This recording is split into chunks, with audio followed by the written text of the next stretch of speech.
ती PYQ सिरीजच्या नवीन एका व्हिडिओमध्ये सर्वांचं परत एकदा स्वागत करतो। पहिला प्रश्न आहे, मिहान हा औद्योगिक प्रकल्प कोठे आहे? 1 औरंगाबाद, 2 अमरावती, 3 नागपूर, 4 ठाणे। मी 5 सेकंद थांबणार, याच्यामध्ये तुम्हाला स्क्रीन पॉज करून उत्तर द्यायचा प्रयत्न करायचा आहे। आणि योग्य उत्तर आहे ऑप्शन 3 नागपूर। याच्याशी संबंधित आलेले काही महत्त्वाचे प्रश्न आपण पॉइंट वाईज बघूयात पुढे। मिहान हा देशातील सर्वात मोठा आंतरराष्ट्रीय हब महाप्रकल्प आहे। मिहानच्या रिलेटेड मिहानचा जो फुल फॉर्म आहे त्याच्यावरती सुद्धा प्रश्न आलेला आहे, multi modal international cargo hub and airport at Nagpur असा त्याचा फुल फॉर्म होतो। यावर देखील प्रश्न येऊन गेलेला आहे। महाराष्ट्रातील औद्योगिक विकासाचा सुवर्ण त्रिकोण हा सुद्धा प्रश्न रिपीटेड झालेला आहे खूप वेळा, मुंबई, पुणे, नाशिक। महाराष्ट्र औद्योगिक विकास महामंडळाची स्थापना यावर देखील प्रश्न वारंवार विचारला जातो। ती स्थापना झालेली आहे 1 ऑगस्ट 1962ला। MIDCची स्थापना महाराष्ट्र औद्योगिक विकास महामंडळ 1 ऑगस्ट 1962। मित्रांनो, जे प्रश्न सोडवायला आपल्याला 3 ते 4 तास लागतील असे सर्व प्रश्न आपण फक्त 10 ते 15 मिनिटात सोडवाय आपल्या या व्हिडिओमध्ये घेतलेले आहेत। त्यामुळे व्हिडिओ पूर्ण बघायचा आहे, व्हिडिओ अत्यंत महत्त्वाचा आहे, शेवटपर्यंत बघा। पुढच्या प्रश्नाकडे वळूयात। सर्वात मोठा सस्तन प्राणी कोणता आहे? 1 हत्ती, 2 पाणघोडा, 3 जिराफ, 4 निळा देवमासा। आणि याचं उत्तर आहे ऑप्शन 4 निळा देवमासा। तिसरा प्रश्न आहे, मोहिनीअट्टम हे शास्त्रीय नृत्य कोणत्या राज्यात प्रचलित आहे? 1 केरळ, 2 ओडिसा, 3 कर्नाटक, 4 तामिळनाडू। राज्य आणि शास्त्रीय नृत्य याच्यावरती देखील प्रश्न नेहमी प्रत्येक पेपरला आपल्याला पाहायला मिळतो। आणि याचं योग्य उत्तर आहे ऑप्शन 1 केरळ। मोहिनीअट्टम शास्त्रीय नृत्य कोणत्या राज्यात आहे? तर केरळ राज्यात आहे। काही राज्य आणि त्यातील नृत्य प्रकार बघूयात। केरळमध्ये आणखी कथ्थकलीसुद्धा आहे, लक्षात ठेवायचं आहे। कथ्थकली केरळ आणि उत्तर प्रदेशमध्ये कथ्थक आहे। केरळ लक्षात ठेवण्यासाठी जर पाहिलं तर ल केरळमध्ये आहे आणि तो कथ्थकलीमध्ये सुद्धा ली आहे, तर ते लक्षात ठेवण्यासाठी सांगतोय। उत्तर प्रदेशमध्ये कथ्थक आणि केरळमध्ये कथ्थकली। आंध्र प्रदेशमध्ये कुचिपुडी, तामिळनाडूमध्ये भरतनाट्यम आणि कर्नाटकमध्ये यक्षगान। आणि आपल्या महाराष्ट्रात कोणतं आहे? कमेंट बॉक्समध्ये मला सांगा। या सर्व पॉईंटवरती प्रश्न विचारला गेलेला आहे मागच्या काही वर्षांमध्ये। पुढच्या प्रश्नाकडे वळूयात। मिझोराम राज्याची राजधानी कोणती? 1 दिसपूर, 2 ऐझॉल, 3 इटानगर, 4 शिलाँग। आणि योग्य उत्तर आहे ऑप्शन 2 ऐझॉल। 7 सिस्टर्स ही भारतातील 7 ईशान्येकडील राज्य आहेत। यावर देखील प्रश्न आले। हा जो पॉईंटवरती लिहिला आहे त्याच्यावरती देखील प्रश्न विचारलेला आहे। ईशान्येकडील राज्य आहेत ती, त्याच्यामध्ये आपण त्यांची राज्य आणि त्यातील राजधान्या यांची माहिती घेऊयात आपण। आसामची राजधानी कोणती आहे? दिसपूर। अरुणाचल प्रदेशची राजधानी इटानगर।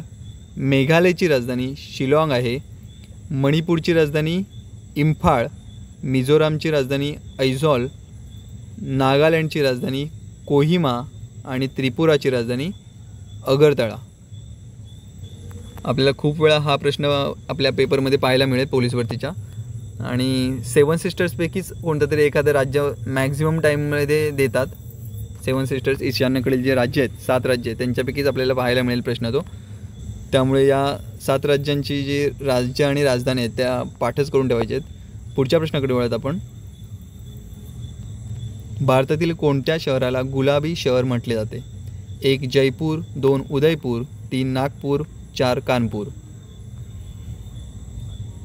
आणि योग्य उत्तर आहे ऑप्शन 1 जयपूर। नक्षलवारी हे गाव कोणत्या राज्यामध्ये आहे? 1 बिहार, 2 झारखंड, 3 आंध्र प्रदेश, 4 पश्चिम बंगाल। आणि याचं उत्तर आहे ऑप्शन 4 पश्चिम बंगाल। नक्षलवारी हे गाव पश्चिम बंगाल राज्यामध्ये आहे। कथकली कोणत्या राज्याचा प्रसिद्ध नृत्यप्रकार आहे? मगाशीच बघितला आपण, हा देखील रिपीट झालेला प्रश्न आहे परत। धाराशिव पोलीस शिपाई भरती 2024ला आलेला आहे। मुंबई लोह पोलीस 2024, सोलापूरला सुद्धा आलेला आहे 2024ला। नृत्य आणि राज्य लक्षातच ठेवायचे आहेत। कर्नाटक महाराष्ट्र, गुजरात, केरळ, कथकली.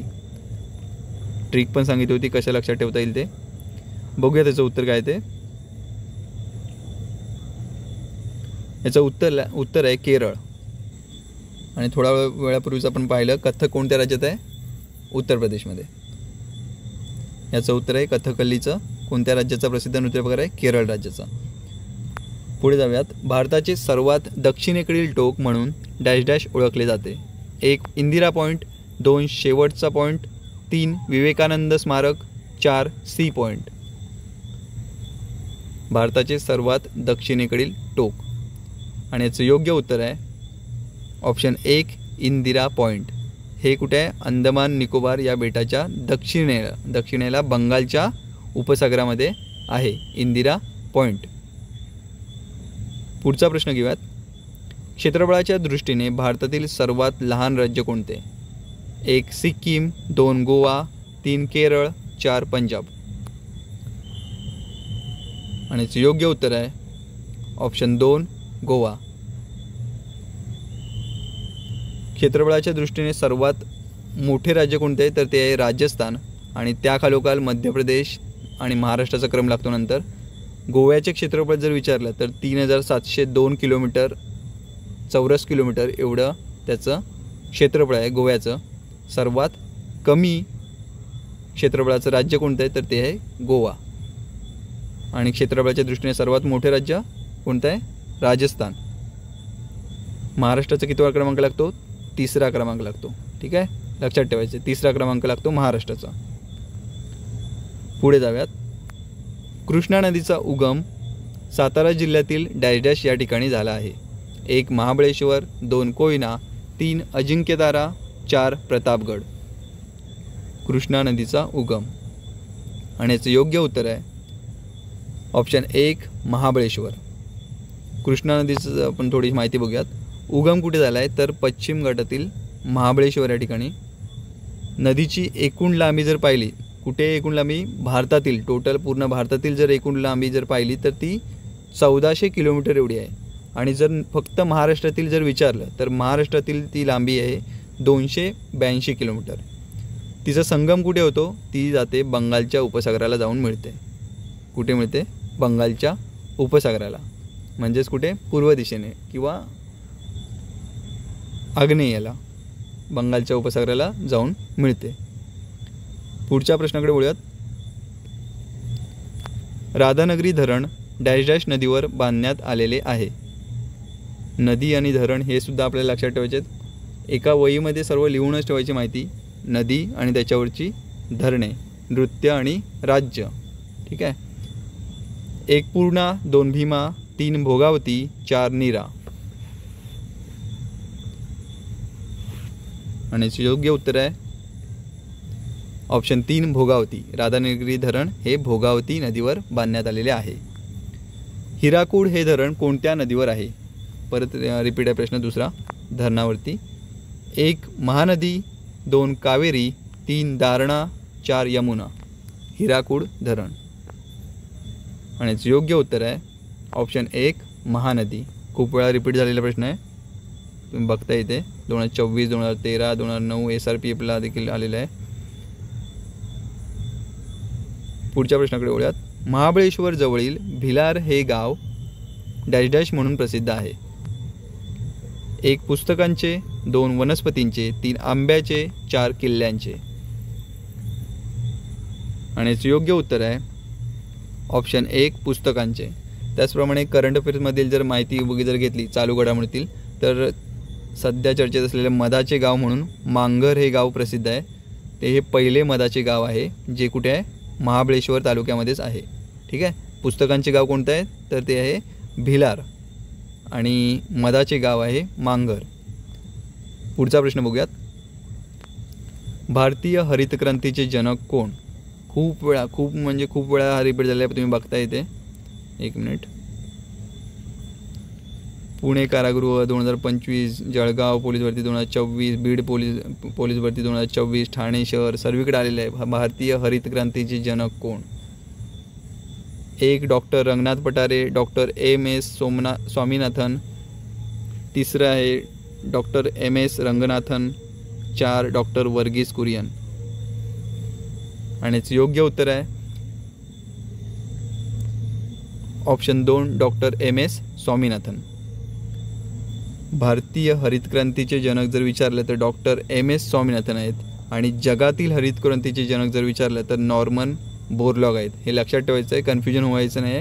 भारतातील विचारलं तर डॉक्टर MS स्वामीनाथन आणि जगातील नॉर्मन बोरलॉग, हरितक्रांतीचे जनक. कन्फ्यूज व्हायचं नाही आहे, परत एकदा सांगतोय. पुढच्या प्रश्नाकडे वळूयात. पांढरे सोने कशास म्हटले आहे? खूप वेळा रिपीट झालेला हा देखील प्रश्न. 1 ऊस, 2 कापूस, 3 दूध, 4 चांदी. पांढरे सोने कशास म्हटले आहे? आणि योग्य उत्तर आहे ऑप्शन 2 कापूस.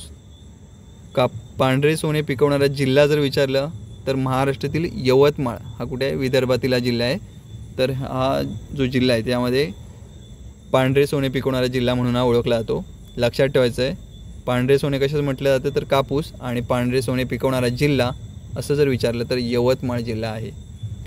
पुढचा प्रश्न बघूयात. भारतातील पहिली अणुभट्टी खालीलपैकी कोणत्या नावाने ओळखली जाते? 1 रोहिणी, 2 वैशाली, 3 अप्सरा, 4 कामिनी. आणि योग्य उत्तर आहे ऑप्शन 3 अप्सरा, भारतातील पहिली अणुभट्टी. 17वा प्रश्न आहे. कुनो नॅशनल पार्क खालीलपैकी कोणत्या राज्यात आहे? 1 झारखंड, 2 मध्य प्रदेश, 3 गुजरात, 4 छत्तीसगड. आणि याचं योग्य उत्तर आहे ऑप्शन 2 मध्य प्रदेश. अतिशय महत्त्वाची करंट अफेअर, चालू घडामोडीमधील देखील माहिती आपण याच्यामध्ये इन्क्लूड केले, त्यामुळे पूर्ण व्हिडिओ बघा. महाराष्ट्रामध्ये 6 राष्ट्रीय उद्याने आहेत, तर भारतामध्ये 103 राष्ट्रीय उद्याने आहेत. ताडोबा राष्ट्रीय उद्यान, महाराष्ट्रातील 6 राष्ट्रीय उद्यान बघूयात आपण, ती कुठे आहेत आणि त्यांची नावं आणि त्यांचे कोणत्या जिल्ह्यामध्ये आहेत ते आपण लगेच पाहून घेऊयात. महाराष्ट्रातील 6 राष्ट्रीय उद्याने. पहिलं आहे ताडोबा राष्ट्रीय उद्यान जो आहे चंद्रपूरमध्ये. नवेगाव बांध राष्ट्रीय उद्यान जो आहे गोंदिया जिल्ह्यामध्ये. पंडित जवाहरलाल नेहरू राष्ट्रीय उद्यान पेंच हा आहे नागपूर, हा जो कसा आहे सर्वात लहान राष्ट्रीय उद्यान आहे. त्यानंतर आहे संजय गांधी राष्ट्रीय उद्यान जो आहे मुंबई उपनगर बोरिवली. लगेच मित्रांनो पाठ होणार नाही, लक्षात आहे मला. तुम्ही फक्त हे पॉईंट लिहून तरी ठेवा, किंवा तुमच्या नजरेसमोरून जरी गेले ना, किंवा सारखे तुम्ही हा व्हिडिओ बघितलात आणि नजरेसमोरून तुमच्या हे व्हिडिओ पूर्ण गेली की तुम्हाला ते लक्षात आपोआप राहून जाणार आहेत. त्यामुळे स्किप करू नका, फक्त व्हिडिओ सारखे रिपीटेड पहा, त्याचा फायदा तुम्हाला. कुगामल राष्ट्रीय उद्यान अमरावती, सर्वात मोठे राष्ट्रीय उद्यान आहे महाराष्ट्रातील गुगामल राष्ट्रीय उद्यान. त्यानंतर आहे चांदोली राष्ट्रीय उद्यान. सांगली, सातारा, कोल्हापूर आणि रत्नागिरी या 4 जिल्ह्यांमध्ये चांदोली राष्ट्रीय उद्यानाचा भाग येतो. पुढच्या प्रश्नाकडे वळूयात आपण. कराड ते चिपळूण या मार्गावर कोणता घाट आहे? हा देखील प्रश्न रिपीट होतो. घाट आणि त्या कोणते 2 ठिकाणं आणि त्यांच्या दरम्यानचा घाट, यावरती देखील प्रश्न प्रत्येक परीक्षेला आपल्याला पाहायला मिळतो. बघूयात. कुंभार्ली घाट, फोंडा घाट, वरंधा घाट, आंबोली घाट. कराड ते चिपळूण दरम्यान. आणि याचं योग्य उत्तर आहे ऑप्शन 1 कुंभार्ली घाट. कराड ते चिपळूण दरम्यान कुंभार्ली घाट.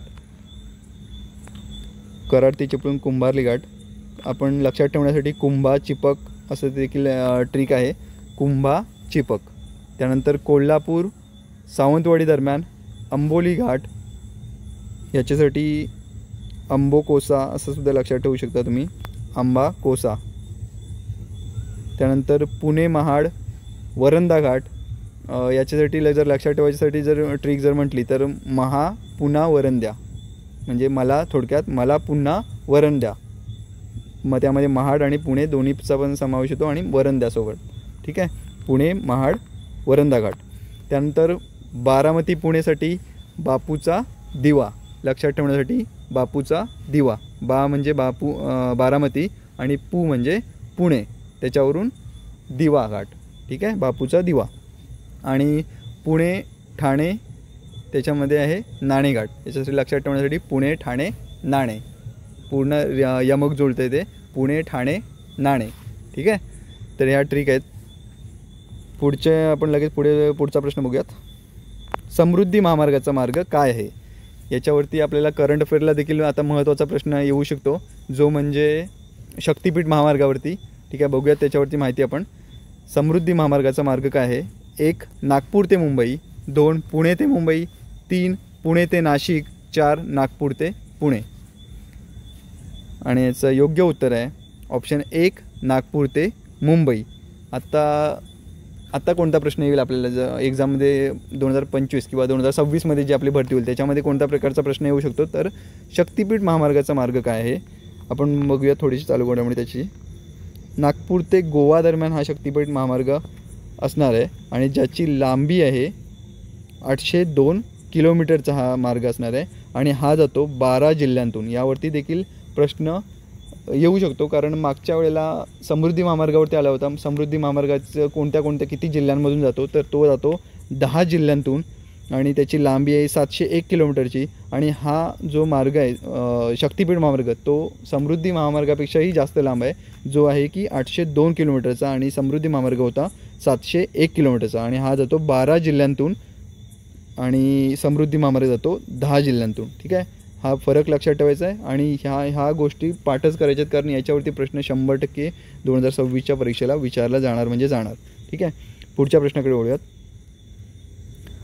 आंबोली हे प्रसिद्ध पर्यटन स्थळ कोणत्या जिल्ह्यात आहे? 1 सातारा, 2 सिंधुदुर्ग, 3 कोल्हापूर, 4 पुणे.